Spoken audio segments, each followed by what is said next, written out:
నమస్తే ఫ్రెండ్స్, నేను మీ మల్లిపల్లి నరసింహ. తెలంగాణ రాష్ట్రంలో ఒక ఎమ్మెల్సీ అంటాడు జై తెలంగాణ అనొద్దు అంటాడు, బీజేపీ ఎమ్మెల్యే అంటాడు జై తెలంగాణ అనొద్దు అంటాడు. వీళ్ళు ఈ రాష్ట్రాన్ని ఎక్కడ పట్టుకెళ్తుండో చూడండి. మళ్ళీ 10 ఏళ్ల కిందట జై తెలంగాణ అనొద్దు అని చెప్పేసి ఉద్యమకారుల మీద లాఠీ దెబ్బలు పడ్డాయి కదా, ఇంకా మళ్ళీ వాతావరణం తీసుకురావడానికి ట్రై చేస్తున్నారు. కాబట్టి వీళ్ళు ఈ వెధవలు అనొద్దంటే మనం అనకుండా ఊరుకుంటామా? ఒక్కసారి కాదు 1000 సార్లు అని పిడికిలెచ్చి జై తెలంగాణ అంటనే ఉంటాం. తెలంగాణ అనే పదం వెనకాల ఎంతోమంది అమరుల ప్రాణత్యాగం ఉంది. తెలంగాణ అనే నినాదం వెనకాల ఎన్నో ఉద్యమ పోరాటాలు ఉన్నాయి. కేసీఆర్ గారు లాంటి ఉద్యమకారులు ఎంతోమంది ప్రాణానికి త్యాగం చేయడానికి సిద్ధపడ్డారు.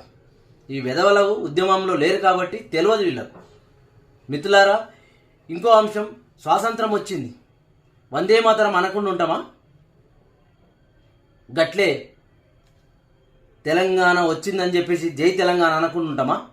ఈ వెధవలు చెప్పింది కాదు. ఈ రాష్ట్రాన్ని మళ్ళీ ఆంధ్ర కుంపట్లో కలపడానికే ప్రయత్నం చేస్తున్నటువంటి ఈ దొంగలు, ఆ శిశువులు, అక్కడ గురువు ఉన్నాడు, ఈ శిశువులు ఆయన చెప్పినట్టు ఆటాడుతున్నారు. దయచేసి తెలంగాణ రాష్ట్ర ప్రజలు ఆలోచన చేయాలి.